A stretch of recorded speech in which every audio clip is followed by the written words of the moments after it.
To begin with, we're here today to discuss common membership issues with our brothers and sisters in our own words.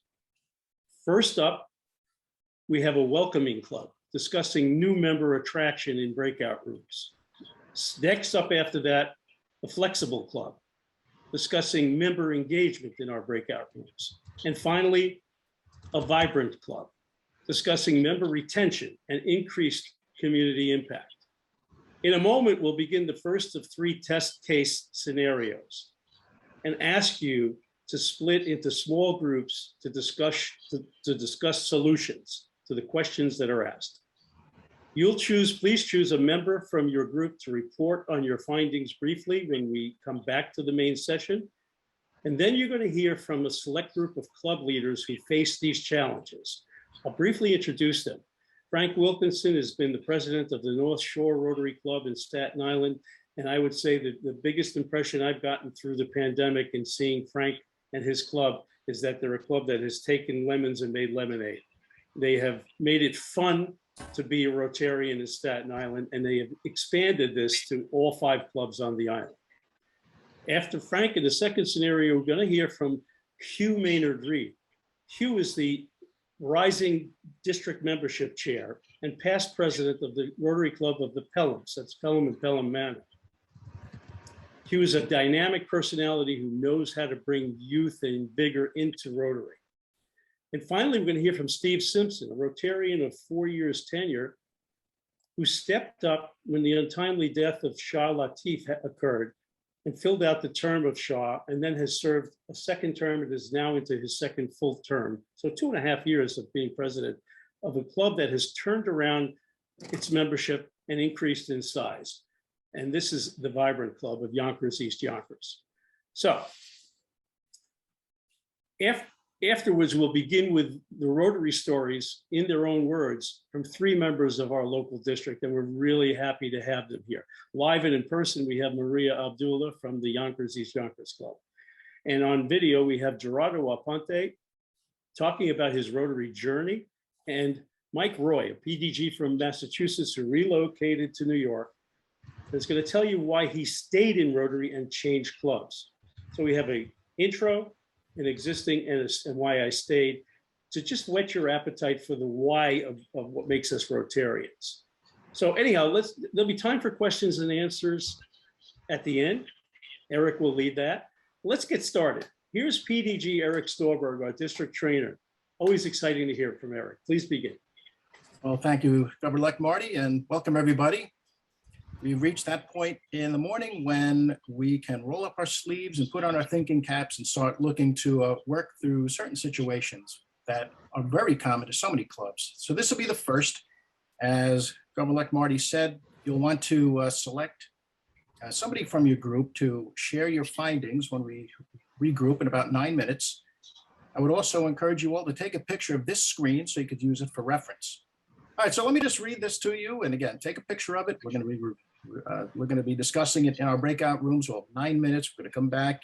Each room will have about a minute to share your findings with everybody. And this is our first problem that we have to address. This medium-sized club has stayed at 20 to 25 members for several years now. Club members want new blood. So the questions are, how would you encourage them to bring new prospective membership candidates to the club? And also, who would you accept? So these are the points to ponder. Let's all go to our breakout rooms and we'll commence our discussions. All righty. Well, thank you, Cecily. And thank you, everybody who contributed to our discussions. As mentioned, we had 6 different breakout sessions. I'm going to call on each room. And hopefully you've selected your representative to share your findings with everybody. I know who the rep is for room 1, because that's when I was in. I'm going to first call on Marion Dyer, who will just kind of help answer these 2 questions. How would you encourage clubs to bring in new prospective members, and who would you accept? Marion? Good morning, and thank you, Eric, for the introduction. So I am a member of the Hamilton Rotary Club in Bermuda, and the discussion we had in our group was quite interesting. One of the members suggested that in their club, they go to groups that have people who seem to be proactive and civic groups and see if there are any members there persons there who might be interested in coming to a Rotary meeting. And so they invite members that way. Another member suggested that we could have a more creative way of hosting events that are based around food. So like events that focus around international cuisine or different types of cuisine and invite members to come to those. Another member talked about showcasing what it is that Rotary is actually doing, sending our meeting invitations that when we have speakers come, we send the invitation to the media as well, and they can actually come in person, and or we record the meeting and send it to the media to be heard as well. The invitations are also sent to business groups, and then once persons come, then we invite them to join. Another club, which is an e-club, they regularly invite people to join the e-meetings, and then they do regular follow-up to see how they felt about it. Are they interested in becoming a member? And they do a lot of follow-up. So that was our brainstorming around the first part of the question of how would we encourage club members to come. And then the second question, who would you accept? We didn't have a lot of time to talk about it, but what we did say was pretty much anybody that's interested, we would accept them if they met the Rotary criteria that we have. And also somebody suggested an interesting concept, which was to do personality tests on members prior to them being officially accepted, just to look and see where they are as far as leadership skills, willingness to participate, having a mindset that's Rotary based. So those were the things that we talked about in our group. Thank you, Eric. All right. Thank you, Marion. All right, breakout session number 2. We have 1 minute to share your ideas. Who is representing breakout number 2? I think that was us, Breakout Room 2. My name is Cindy Kish. I'm joining you from District 7210. I'm from the Millbrook Club. So we had some wonderful responses, I thought, about who to look for. And the first one was look for people who already do work in service. If you know that people are service-minded, obviously Rotarians, we are people of action and we love to serve. So look for people who already serve, and it's irrelevant who these people are as far as, you know, age, gender, who they identify with. Anyone who's willing to serve, we should go and ask and want them to join and serve with us. And the other thing, and I just said it, was ask. Don't be afraid to ask. We need to ask if people want to be Rotarians. Again, people that want to give back, but you need to take that initiative and ask. If you see someone, don't be afraid, go in and ask them. It was brought up that people are concerned about time. So make sure you talk to them about their time and what they will be doing in Rotary and how they can truly give back and make a difference. We had a member that talked about making friends first. If you're friends with the potential Rotarian, you know who they are. You know if they get along with their family, because Rotary is so much of a family. Your club is like your family. So you want to make sure that you know them and that you're friends with them before you're bringing them on. And one of the things that I thought was interesting that they also said was look for teams, husband and wife teams, brothers and sisters, different siblings, cousins, people who have that vested interest would be good. They brought up asking guest speakers about joining. If they've come to your club, they know a little bit about your club. If they've presented something, it might be on service or something else, you get to know them a little bit as well. So make sure you ask guest speakers about joining. And we had a member that had a duck race and found that very effective as far as getting the word out there at this event, being able to use that event as a way to talk about Rotary and use that to potentially bring in new members. So that's what we discussed. That's fantastic. Thanks so much. All right. I would like to call on breakout room number 3. And please, in 60 seconds, please tell us what you learned. That would be me, Barbara Hanna of the River Towns Club. We had our 2 participants were primarily, 2 of the participants that participated were from e-clubs. And so they had ideas that I think are relevant to all types of clubs. One is, do they show up? We're talking about prospective members. Do they show up? So they ask that prospective members show up for 3 consecutive meetings. That's a good start. If they attend 3 consecutive meetings, that is an indication that they are going to continue to participate. And then, are they engaged? Are they willing to be engaged? Do they get involved? And are they willing to get involved with the projects that are currently underway? For an e-club, they may have in place projects in one location, but members may be coming from anywhere. So what they ask is that the members from other locations, other countries or whatever, participate in existing Rotary Club projects in their area. Are they willing to be engaged? So do they show up and are they willing to be engaged? They also have an interview by Zoom of the prospective candidate and then discuss it. And their membership committee is made up of board members and others, about 9 people on that. And they pretty much get a feel of whether this is someone that they want to participate. One club finds that they actually turn away a lot of members, potential members, because they just aren't going to fit into their club. In terms of recruiting new members, I had one idea I sent to Marty. I didn't actually mention it yesterday, but our local YWCA has an annual dinner where they acknowledge leaders, women leaders in the community, in the county. And I say, hey, some Rotary Club should be inviting each and every woman that's being honored. So look where people are being considered and honored in your community and make sure that they're invited to become members of your club. Thank you, Barbara. Breakout room number 4. Thank you very much, Eric. Capobianco, Scarsdale. All right. Group number 4 was Hugh, Mary, Frank, Malika, and Mabub. The concepts that we came up with, first step, you have to get the group to buy in. Everybody needs to be on board. We all made the decision we're going to seek new blood. Second step is to actually start reaching out, put a plan in place, reach out, but don't do it blindly. Have to be supplemented by a powerful public image footprint. Very important. Nothing like looking old when you're trying to look new. We suggested seeking membership from friends, old friends and relatives, other civic organizations, other religious groups. We found at Scarsdale Facebook, overlapping Facebook groups have been very helpful. Also reach out to former alumni, program participants, people who've previously been to meetings. And another concept that came up, which I've also heard here before, which I think is very, very important as a former salesman, you have to actually ask. You got to reach out and try and get it done. Make that ask. When we were considering what sort of a person we would want, it was very clear. And anybody and everybody who demonstrates the sort of enthusiasm that we find in the people that are here. We had a marvelous example of it in my meeting, in my great breakout group. Bring that Rotary enthusiasm, and those are the people, you'll see it reflected upon you. When you're excited, they're excited. And if they reflect that enthusiasm, that's the kind of people we need for Rotary. Thank you, Garrett.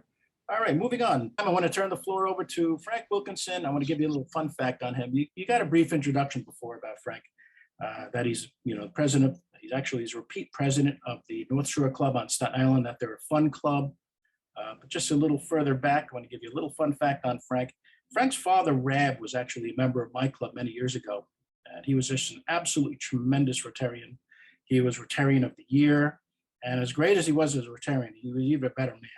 And it's just great that Frank is in Rotary now. And, he's picked up the ball in such a great way, just like his father. And we're lucky to have him. The sad thing is, Marty mentioned that his club is a fun club. My club used to be known as the Fun Club. And we might have been dethroned probably because they meet at night. So they have an unfair advantage. But anyway, Frank, the floor is yours. Thanks, Eric. And you threw the pun in there. Get the ball rolling. Get it? Thank you, Eric, and thanks for the opportunity for being here. Although, Staten Island is home to 5 Rotary clubs. And yes, my father was a member of the South Shore Club for a period of time. And I tell you, Eric and his friends were a little upset with me when they heard I was joining Rotary and maybe didn't join the South Shore Club. However, I say that tongue in cheek because at the same time, we all find the right time, the right club, and the right group of people to be a part of. But lunch worked for him. Lunch doesn't work for me. Dinner certainly works. But we are the Staten Island's Fun Club, and past District Governor Mary might agree. We could be the fun club of the district. But you know what? We say that, and at the same time, we take our job serious. And all the comments we heard from the breakout room just now can only echo some of the sentiments that I was going to share. You know, our club. When I joined the club about 10 years ago, average age of membership was high. Great group of people doing amazing things. And there was a focus on bringing in a new generation of Rotarians. And it was all about having the conversation. Garrett touched on it as well. You know, if you don't ask someone, you don't have a conversation about what we do in our community and who we are and what we do, you'll never get that person to come and be a part and engage in Rotary.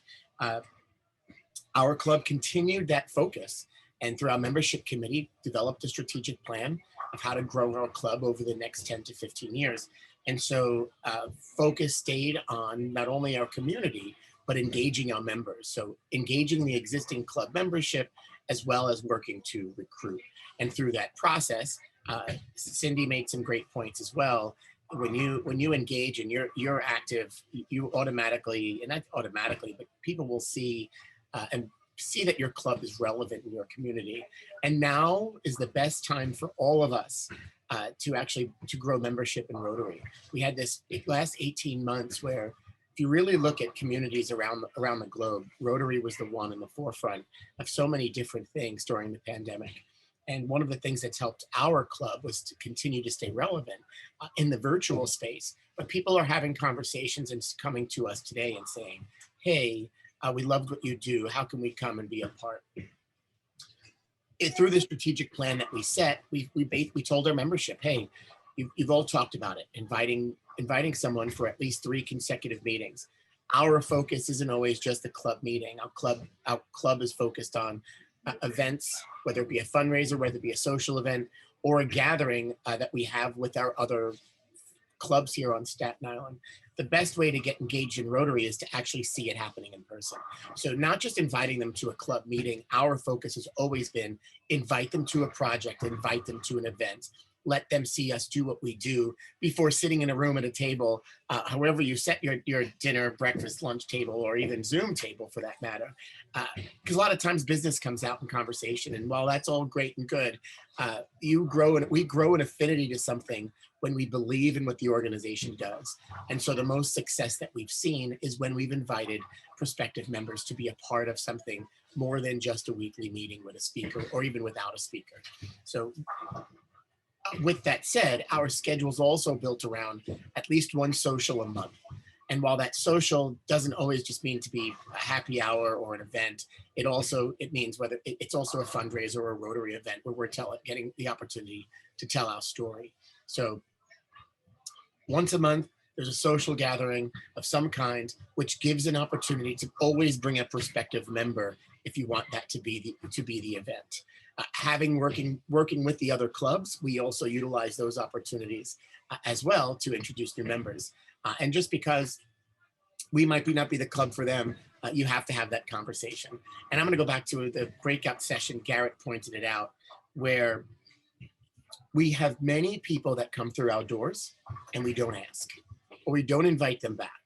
They speak, they give us great information. And even our scholarship award recipients, we make it a point that an invitation is always sent to these folks after they've received their award, and even within the 10-year period. Hey, don't forget about us. We're here. Is there anything that you're working on that you could be a part? Hey, would you like to come and see us? And please do. So continuing to extend the invitation to those who have already engaged with us has also been part of our success. We're here. We'll answer any questions you've got as we go through this, but I look forward to hearing some more through the next two breakouts. Okay. Thank you very much, Frank. If you could cue the next slide for me. First of all, I want to say that, wow, that's a great, absolutely great way of presenting a welcoming club to all of us. But even bigger wow, I think, was the fact that you all shared in your breakout rooms how each of you perceives a welcoming club. And you've learned from each other ways of doing it, ways of continuing to do it inside your club. So our next, and let's just switch our imagination to the next test case scenario. In this test case scenario, we're going to think about a club that's iron bound by a club foundation or a board spending on repeat projects, which don't seem to engage newer members.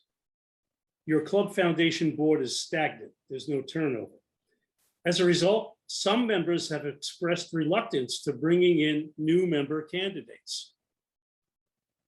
How would you engage these members? And how would you respond to the old guard? Now, this is about a flexible club. So think in those terms as you go to your breakout rooms, take a picture of the slide if you need to remember the question at hand, it'll be posted. When we come back in 8 minutes, we'll try to keep the debriefing to 1 minute per room. Let's go, Frank. Thank you everyone for participating in the second breakout room, quite distinctly different from our first. And this one focuses on how a club becomes flexible in the light of a serious problem. And your ideas are very, very valuable to all of us here.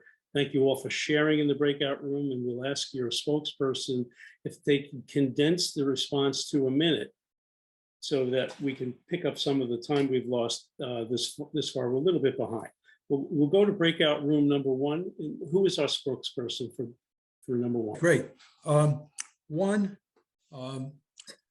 invite new members particularly to sit in on board meetings and become better informed about the club.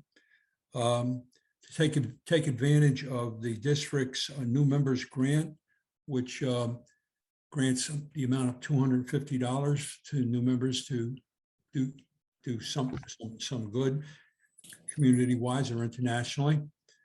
It was mentioned that in one particular club, 2 new members got together and got new grants for a total of $500, so they have more bucks to do more things. Utilize positions to run meetings such as a receptionist or a greeter, and have new members doing those particular tasks to get them involved in the meetings of the clubs.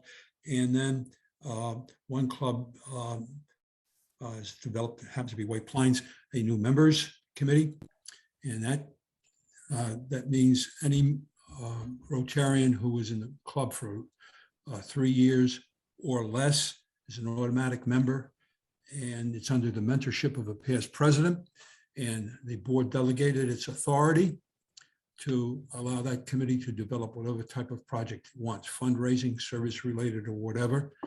So they don't even need the approval of the board to do it. That's the sum and substance of our conversations. Thank you very much, Andy. Speaking for room 1, for room 2, it was the room I was in. I will ask Cindy Kish to speak. Hi, Cindy Kish again. We had great conversation about this topic. And the first thing that was talked about was ask the club, what does the club want? Do a club survey. And that way you can get a response from every club member, not just the people who are at the top or have a hold. And as younger members come into the club, allow those younger members to dictate change and really listen to them and what they're looking for in being a member of the club. It was talked about that sometimes the old guard has a hold on a lot of members, and sometimes members are influenced about that. So use your membership committee to help guide change. They will recognize that there needs to be change, and they can look for people that can look for new members that can engage and create change within your club.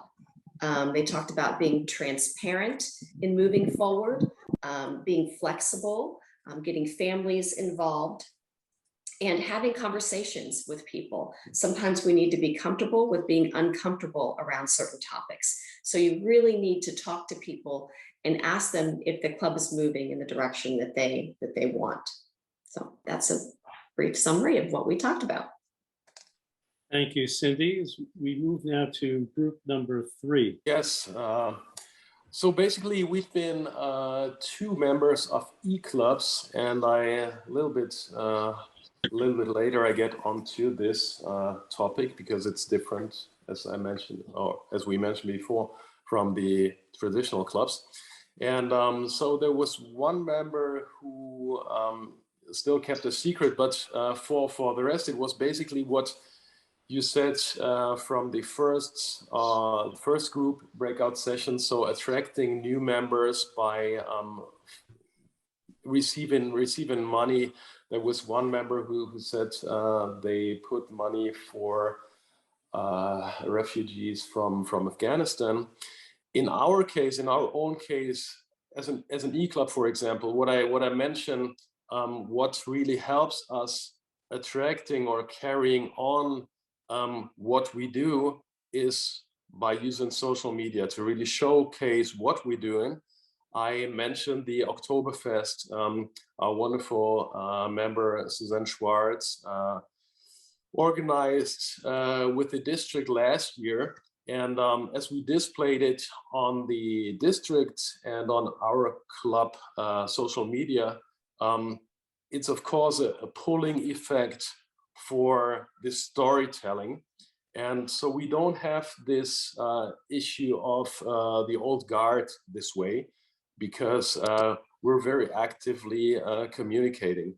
And so I'm still thinking of, George mentioned something in the beginning, Garrett as well. So we had a situation where members got stuck within this process without having an idea on how to solve it. But I hope this meeting today will help solving it, because I have so many lessons learned right now. Being the president of E-Club, which is different. And I guess that's so far. Thank you. Thank you very much, Nick. And group number 4, we have a group speaker. 1 minute, please tell us what you discussed. I think one of the things that we brought up, or two of the things, maybe even using this as an opportunity to create a satellite grouping or a new club. We had the honor of having 2 charter presidents of the new districts in our club from last year, Syed and Abed. So it was great to hear from them. Kathy Bassett, another member of the group, brought up the fact that we need to use our club's traditions and democracy. You know, our bylaws and charter documents are there for a reason. So work with those documents, create a democracy, have a properly functioning board, include new members as observers of board meetings. We also brought up the new member incentive grants that happened a couple of years ago that are, I think, a great tradition in our district. So those are some of the things that we talked about. Thank you, Mary. Now let me introduce to you all the speaker on this topic. And I will be brief, but tell you that there is a tremendous amount of wisdom locked up inside that you will be lucky to absorb today and going forward, as this gentleman, Hugh Maynard-Reid, has agreed to succeed us as the new membership chair come January 1st for a 3.5-year period. He's got good ideas, and in particular, this scenario is one that he has addressed as president of the Rotary Club of the Pelhams. It's Pelham and Pelham Manor. Just a spoiler alert to Kathy Bassett. Listen carefully to how he solved it. Please take the floor, Harry, and tell us what you did. Thank you very much, Marty, and good morning to everyone. You know, I think this is such an exciting discussion, because this is what's going to guide us as we go forward.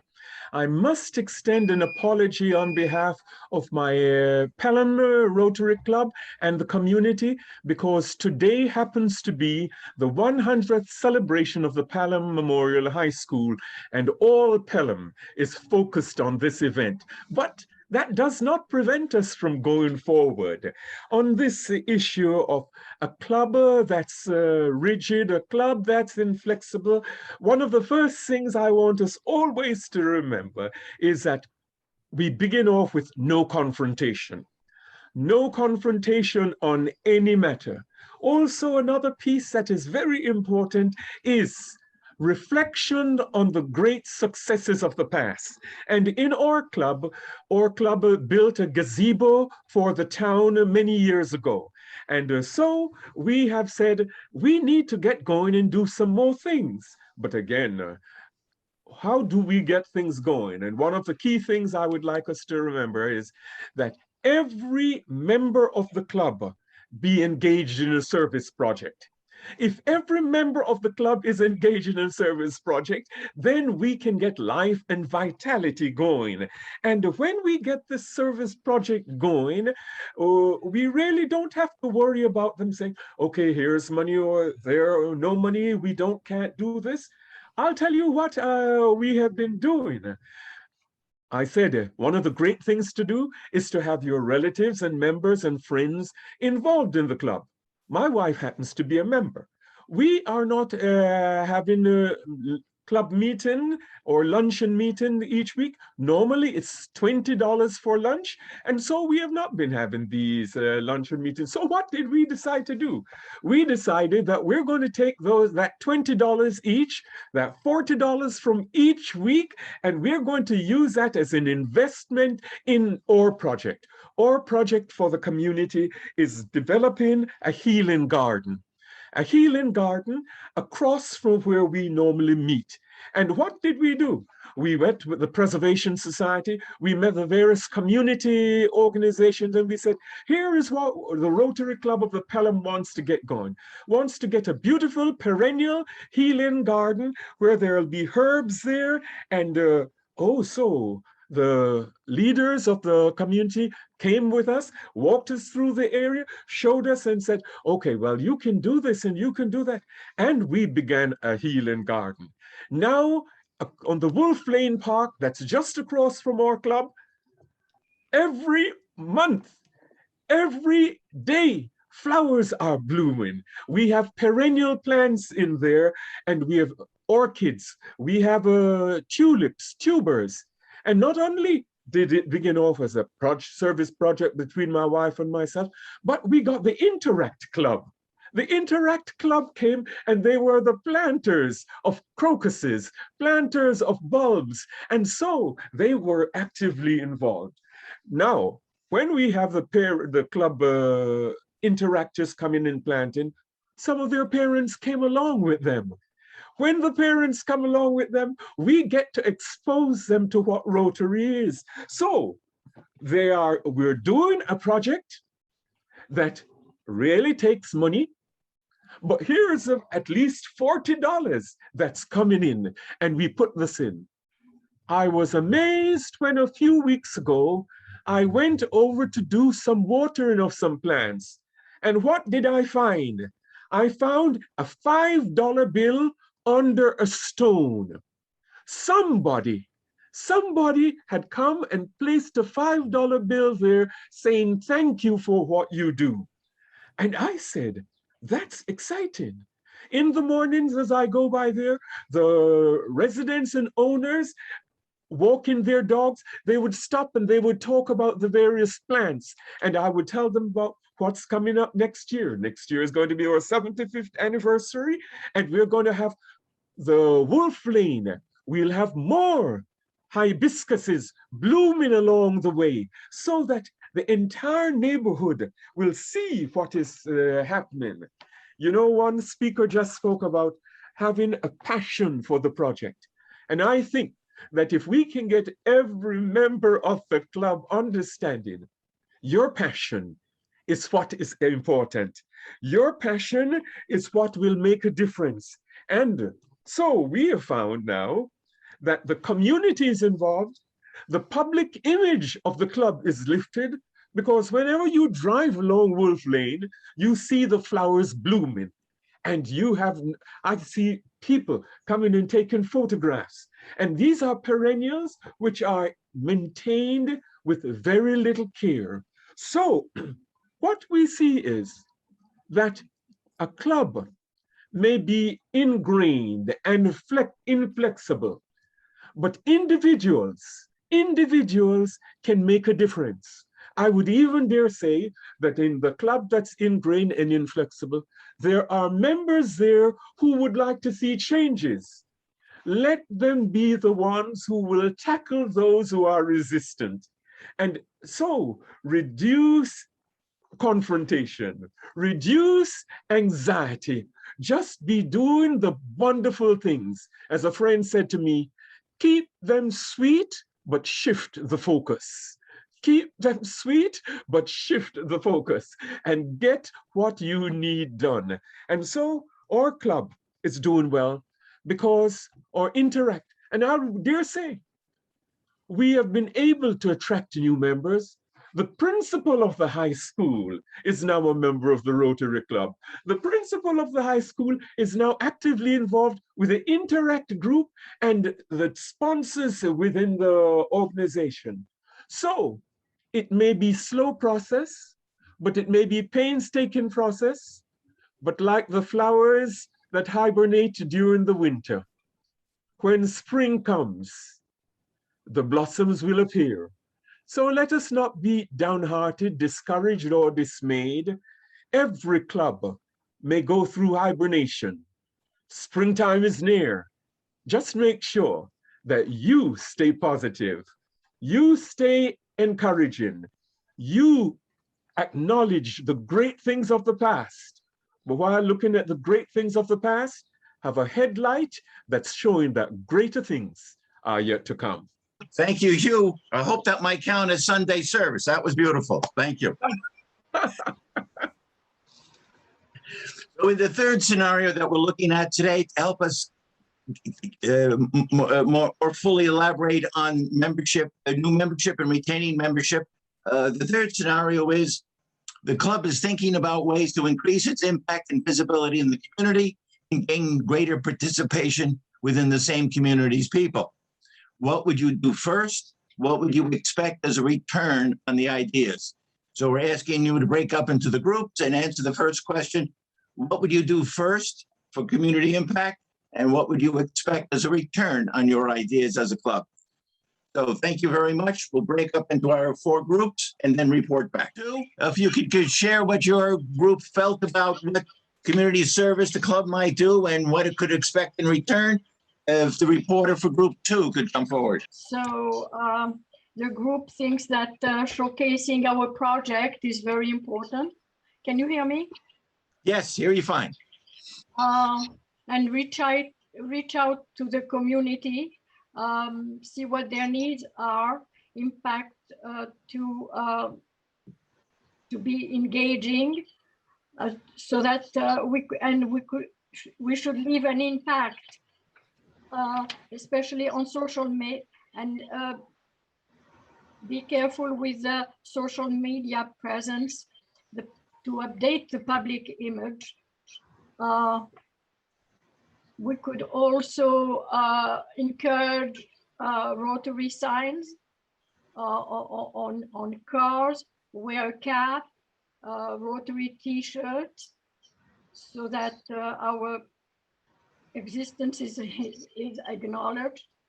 Also asking questions, expanding out, and working together is very important, so that more the members bring in other members or potential members and working together, engaging the community. That could go a long way, I suppose. That's what the group discussed. Thank you. Thank you so much. So it's certainly not only a challenge to do a community service in this COVID time, but not put our light under the bushel and make sure the world hears about it through social media, etc. Thank you so much.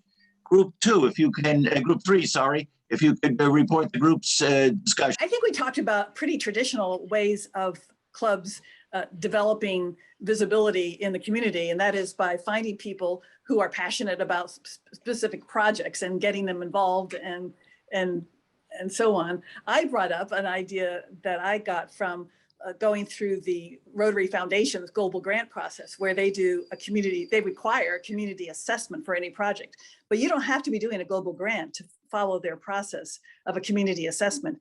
Many nonprofits have to do an assessment to get grant funds, and you can involve them in nonprofits in your community assessment to determine what should be of most highest priority for your club. But this is a way of getting the community involved, getting other nonprofits involved, and it'll become more visible in that way.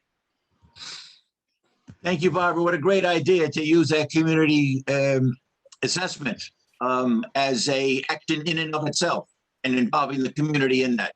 What a great idea. And I think we also heard mention of social media. We have the chair of the social media committee with us today, past district governor Mary Shackleton, and they're always available to help clubs get the word out. Thank you. Thank you. Group 4, if you could share your group's feelings with the workshop. I think that's Maria. Yes. Okay, just making sure. Hi, everyone. So our group had some great ideas. Some of the ideas were about making sure that we have presence everywhere, making sure that when we have an idea, we're marketing it throughout the media, and making sure it's going through the right outlets to expand our Rotary initiatives.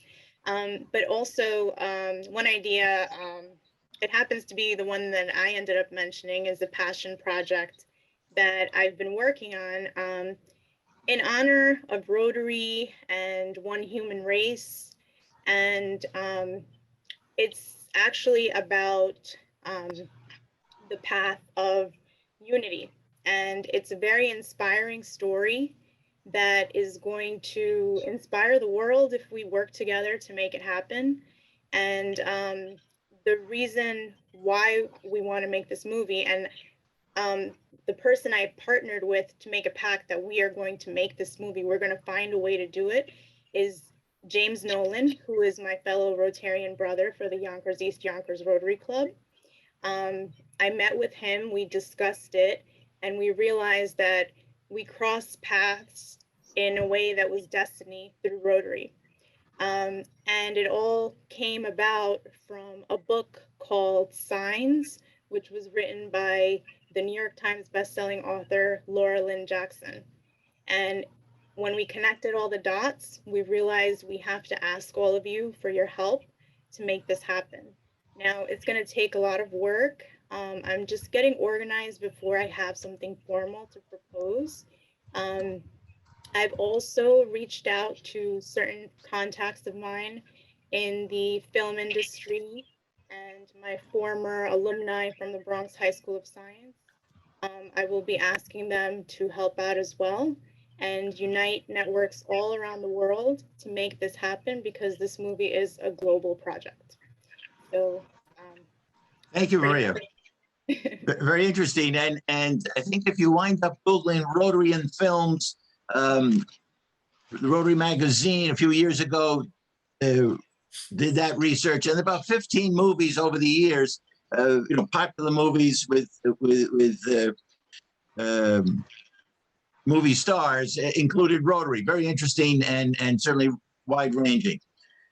In keeping with the idea of what could we do as through community service to engage the community and attract membership, we're pleased this morning to have the president of the Yonkers-East Yonkers Rotary Club, Steve Simpson, who will share one of the techniques that his club used to engage the community and to increase membership. Steve, if you could share that with us. Great. Thanks, Greg, for that introduction. So as Greg said, I'm the president of the Yonkers-East Yonkers Club. I've been the president for a couple of years now. And I'd say one of the tools that we use to increase, our impact and visibility within the community is something called community service grants. So every year, and this happened for a long time before I came into the picture, so I'm not sure whose idea it was, but it's really great. What we do is we send out RFPs to the non-for-profits in Yonkers, and we ask them to submit a project to us that they'd like us to fund with a grant. And the grant money is established early on when you come in as president. You get to do your budget, and with your board, you select how much money you want to put aside for this community service grants committee. Yes, project overall. It's one large project. So we set aside. We try to set aside between $5,000 and $10,000 a year to do this, and we try to get between 10 and 15 501s, not-for-profits that like to come in and request a grant from us.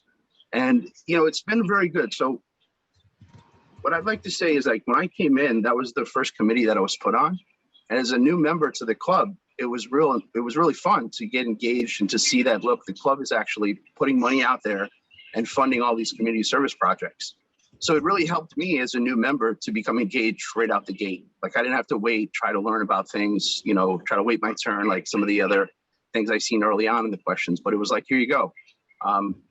Go out, try to facilitate these community service grant proposals. And then I became the chair of the committee. So it was really nice. From the chair of the committee, I went to president-elect. Then I went to president. So it really helped me to, one, see what's out there, see our network as far as not-for-profits, what we work for, help enhance that. And then these are all contexts I use when I became president. So it was really good all around. So that's just my bit of me and how I got involved in it. But, our process is fairly simple. So in March, we sent out an RFP to not-for-profits that are in our network, and we sent it out to social media and others. And we say, anyone who would like to apply for this grant, fill out the application, send us your not-for-profit status, tell us when the project is going to take place, how many people it's going to affect, and what your budget is. So we get that in with a deadline of April. And in April, our Community Service Grants Committee, who we try to make up of new members, and recently we've had the president-elect be the chair. So that's kind of like something we've done the last couple of years. And they get to go through this and they get to vet these applications, and they're all good. I'll tell you, sometimes they may affect one person or they may affect 1,000 people, depending on what these projects are. And then it goes to the board for approval. We approve it. And then in June, we do the payout. And the payout is good because, sometimes you can just cut a check. That's real easy, right? To cut a check, or even to just go and like hand a check out and get a photo, which helps us to promote our impact and our brand in the community. But the other thing that happens when you follow a project from beginning to end, there's a lot of opportunities to do this, kind of like this self-promotion of the club and what you do in the community, right? So, you're involved in initial discussions, you get to cut the check and get a photo op. They, in turn, one of the requirements is that they advertise us, our club, on their websites, flyers, any kind of social media that they put out, and on the day of the event. So it's really good if you have an event like this year. We did a jazz event on the waterfront. So, our Rotary logo was there, and not only was it televised, it was live streamed on social media, but also there was photos, and there were probably 200 or 300 people there. They got to see our logo.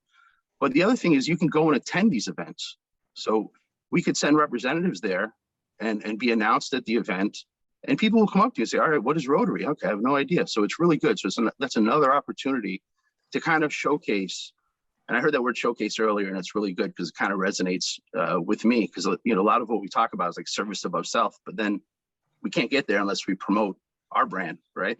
And some of the good work that we're doing. So showcasing our branding is very important, and our public image. So you have these different options. You interact in the beginning, you get to cut the check, you get to go to the event, you get all the advertisement that they give you. And then after, in return, from the club's perspective, then you can showcase the things you've accomplished throughout the year. So when we talk about, what you get in return, you get a lot of promotion. You get to showcase Rotary. You get to educate people on Rotary. Your club gets a bigger footprint in your geographical area that you operate in. And also, I think what was real interesting during the pandemic is we got to use that network of non-for-profits to help us distribute food and PPE to the community, because we had built over the years this huge network of contacts of not-for-profits, and they actually helped us to facilitate all the COVID response programs that we put into place.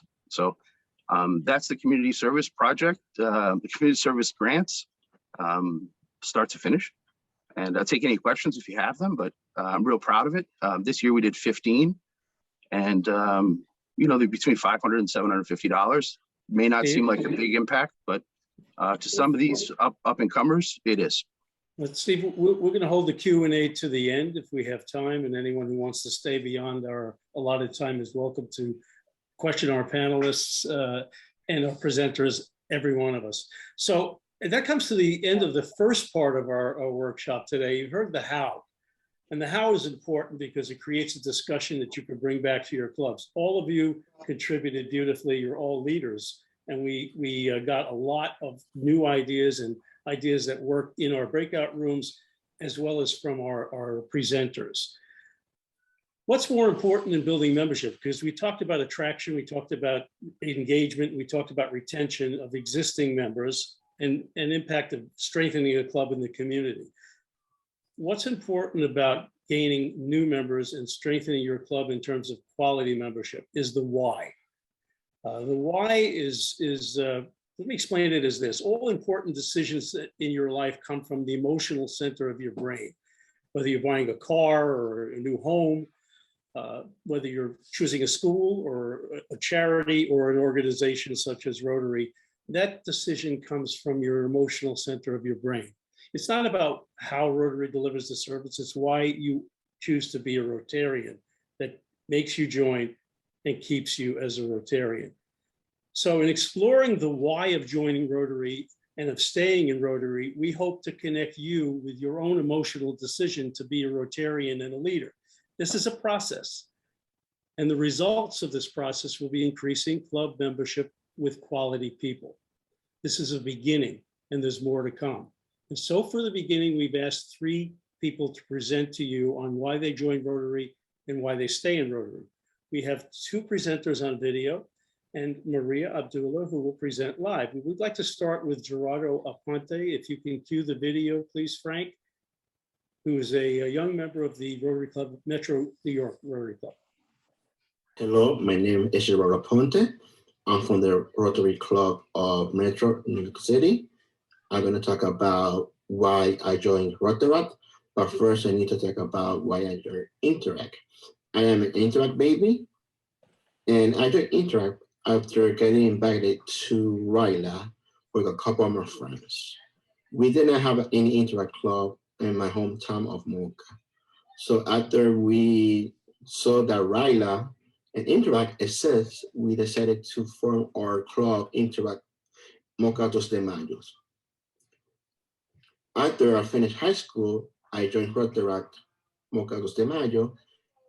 And basically, after I moved to United States 2012, I joined the Club of United Nations, New York City.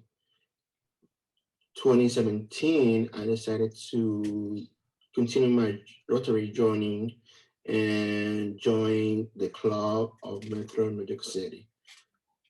Why I joined Rotary? First of all, I want to continue growing in Rotary.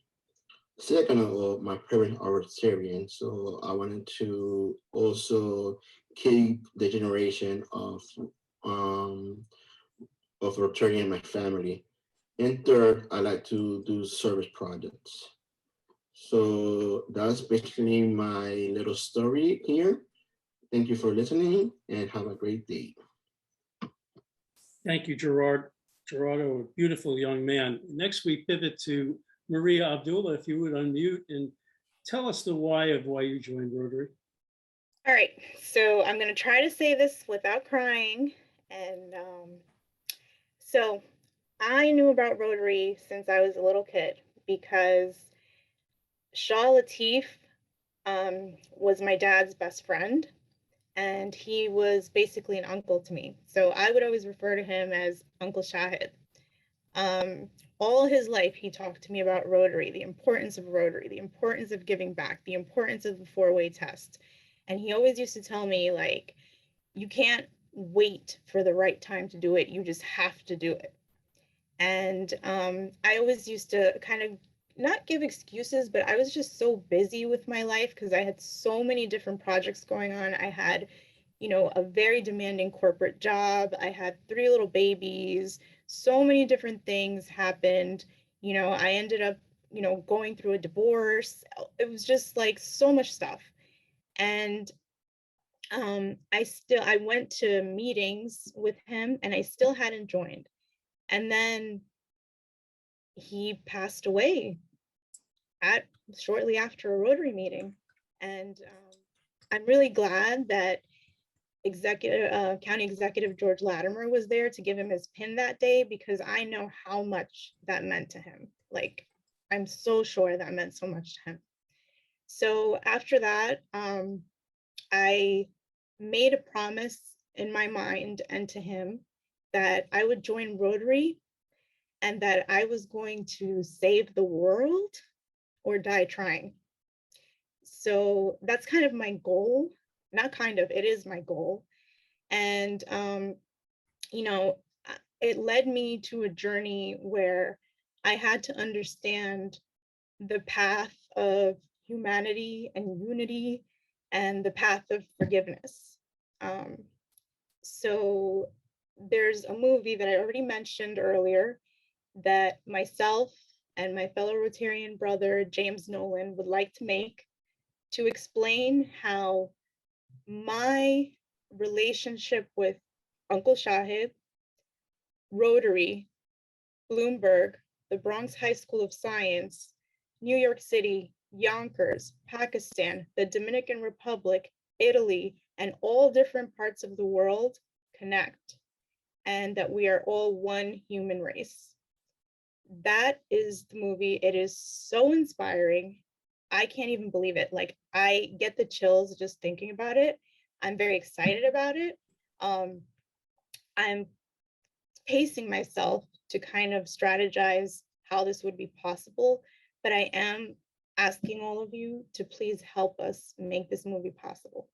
And again, for those who haven't heard, it was also inspired by the New York Times bestseller, Laura Lynn Jackson, her book named Signs.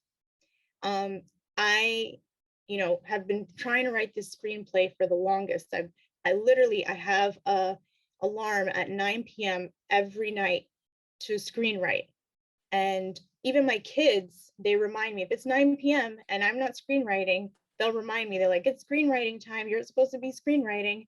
So, you know, I've been doing that, but I'm having a really tough time with certain parts of the movie and the ending. I don't know how it's going to end.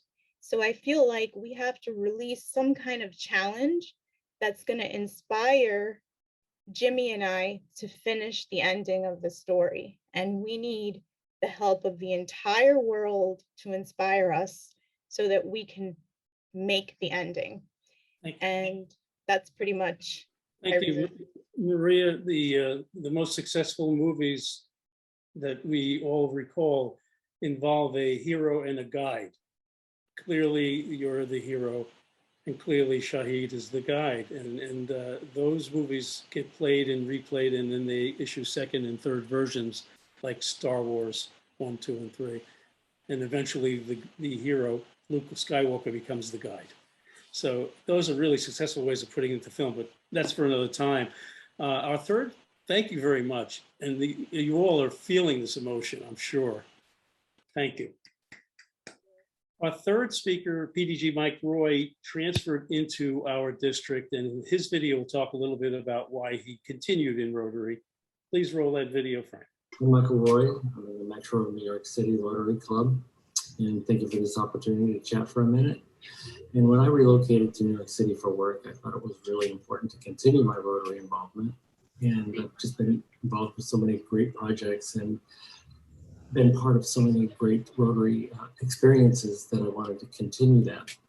We're fortunate in New York City to have a few different Rotary clubs. So in visiting the different ones, when I visited the Metro Club, it just felt right for me.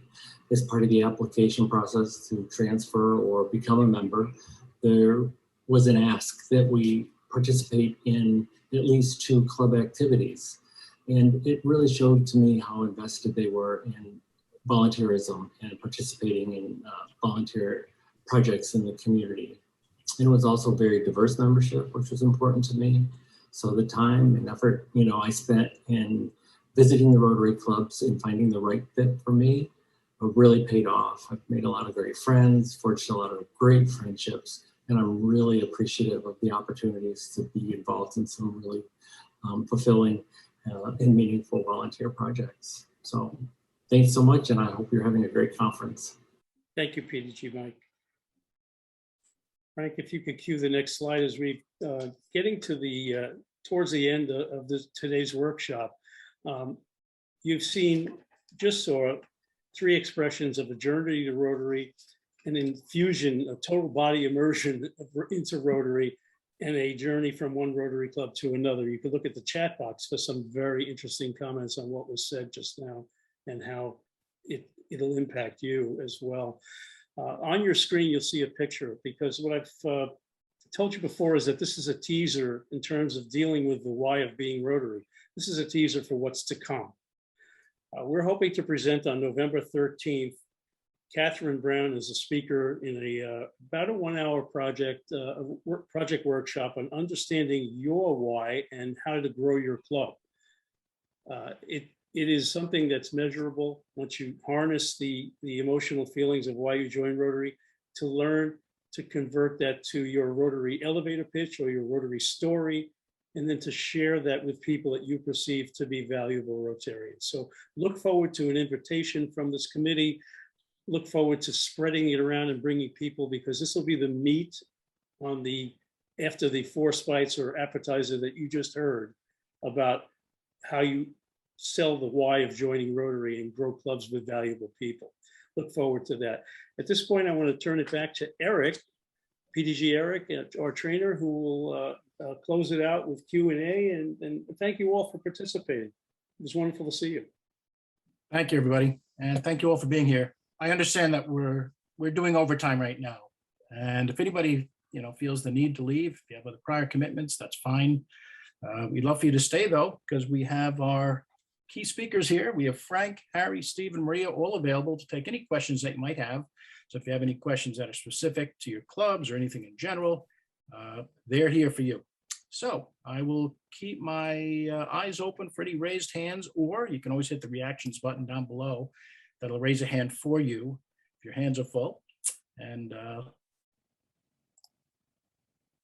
does anybody have any questions? Hi, I'm good, Cecily. I'm going to throw a question out there for Steve. Does Yonkers look at doing new organizations that you support each year with your small grants, or do you have some repeats that every year they apply and a grant will go to organization Y in your community? That's a great question, Cecily. So there's always going to be, because, in the not-for-profit world, they always look for these grant opportunities, right? So they're always kind of waiting for these RFPs to come through. So oftentimes we get a lot of repeat grant applicants, but, what we really strive for and look at is, 1, what could we afford? And then 2, we empower our new members, excuse me, and other members of the club to go out and look for new opportunities. So this year we had 3 new grant proposals from people who are prospective members, who are the presidents of not-for-profits. So that was really my big push this year, to look at people who we have engaged with, and kind of like if they weren't on the email list or they didn't find out about the grant application, to kind of reach out to them and say, hey, maybe we could do this project together. We could help you in your mission. You could help us in ours. And by the way, come to a meeting. So, in the time that I've been involved with the community service grants, yep, sure, there's been some repeat customers, but also we've had about 30% new applicants. So that's been great. And thank God we've been able to fund them in full the last 3 years. So I'm real thankful to the board and the foundation for that. I'm going to throw another question in for Hugh. Hugh, is your community garden tended just by Rotary or Interact members, or do we also invite other community members to help with planting or maintenance or other ways that the community can be actively included in the garden? Right now, it has been just a Rotary and Interact. But as people pass by, I suggest to them, when they go by, that they think about choosing a plant that they would like to water. So, you come by with a bottle or 2 of water and you pour that. And so we are talking with them as they come by, so as to get a larger buy-in. Again, the Preservation Society and other eco-societies are involved with us in approving, and we expand as we think about expansion. But we're open to anyone to be involved in the garden. I have a question for Frank. Because my club actually went through this a number of years ago. We don't have this problem anymore, but maybe other people do. I wrote, some members may feel that their club is already the perfect size and they don't want to grow anymore. They have just the right amount of members. Like, for instance, I'll give you my club's example. We were up to over 70 members at one point, and we were maybe a few members away from having to move our location. And some people said, well, we shouldn't move because Billy, you know, was a member of our club. He was doing the restaurant. You know, we don't want to abandon his restaurant. So no, we didn't move. We didn't grow. We're down to 40 something members now. Frank, what do you think? By the way, my vote was to move. I mean, grow and move. I don't care. You know, that is a great question. And you know, the group is going to speak for itself. You can't stay stagnant. It's not going to work. I think at that point, it's, hey, we need a new president. We need some new leadership. And then when you wind up in that position, what happens? You wind up cycling through some of the same individuals over and over without introducing new blood. And without introducing new blood, you're also going to disengage that existing membership base. And that's what's happened in many of these clubs, where while they didn't want to grow the club, they didn't want to introduce new members and didn't want to grow. They also didn't want to now turn into, oh, wait a second, we have to keep doing what we're doing. At our age or at our experience level, we finally need to bring in new people because I don't want to be president for the second or third time, right? So, you know, and I think it proves through, you have to persevere. You have to just keep inviting people and making them welcome as part of being that part of that Rotary family. And the others come around for sure. You know, you have to, the proof is in the pudding. You certainly have to show them and prove to them that, hey, this is the direction that we need to go.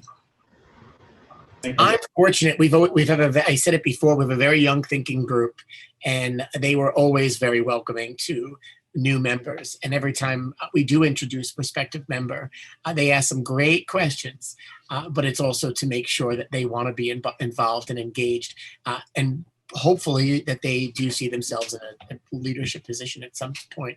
But my selling point to them would be, do you want to be president again? Or we're going to start picking names out of a hat, and nobody wants that.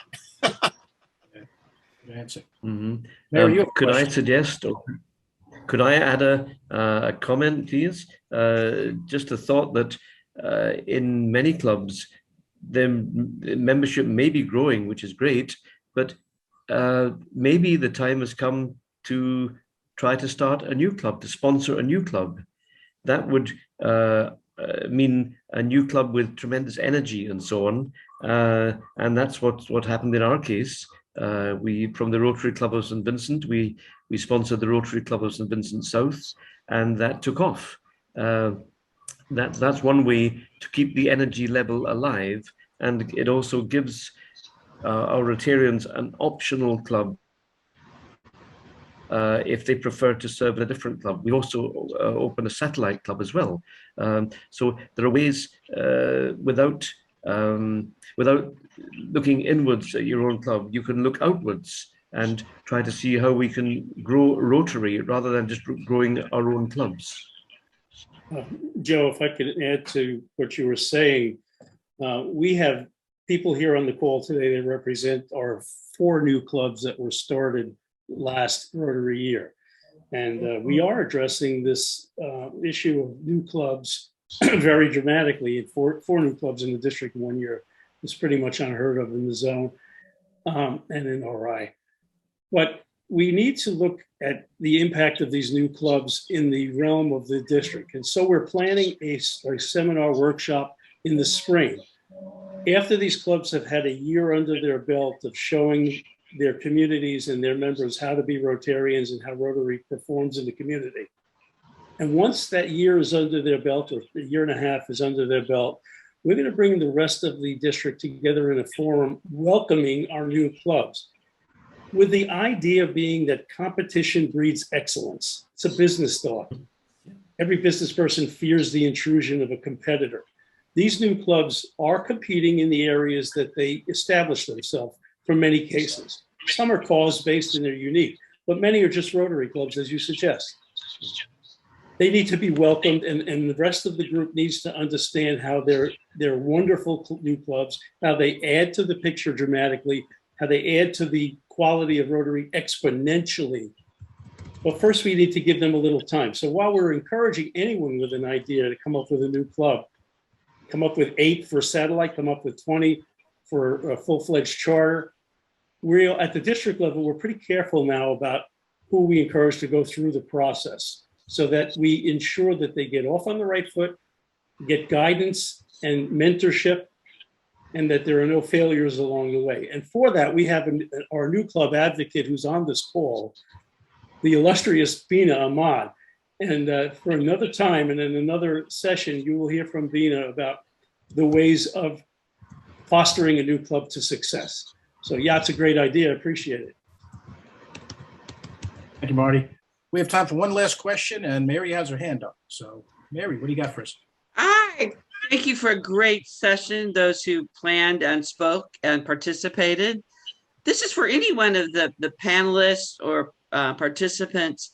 How was strategic planning or goal setting useful in growing your club? Was it part of the process? Was it helpful? Speak to that, Mary. And I think you've seen a little bit of what we've done. Yeah, it's been very helpful, and it also helped create buy-in. So we took we looked at the membership trends for the 10 years prior to that start point, and said, hey, this is where we were, this is where we're at, and this is where we'd like to go. And it basically laid out a good picture of the landscape of the club and essentially what we'd all like it to look like. So strategic planning in some way, shape, or form certainly was helpful to get us to where we'd like to go. We got a little sidetracked, but you know what? It's great because there's still a reminder that, hey, this is the goal and we're going to achieve it. Yeah, we didn't achieve it when we wanted to, but we're going to achieve it by the end of this upcoming Rotary year. So 5 years later, it's exciting to see that. And so you want them to be excited and build the buy-in so that they will see the future direction of the club.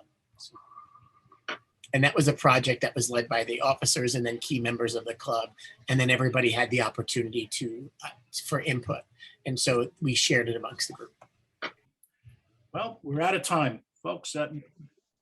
Governor Marty, anything you'd like to throw in before we wrap?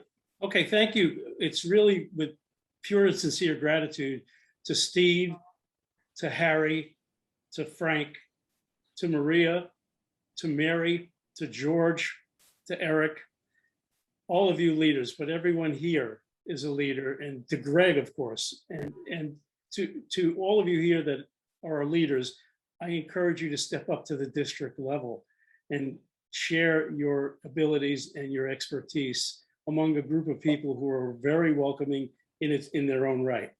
I hope it's been useful to you to talk about some hows and to whet your appetite for some more education about the whys of Rotary. Look to see you in November. The reports will be coming out shortly. Thanks again.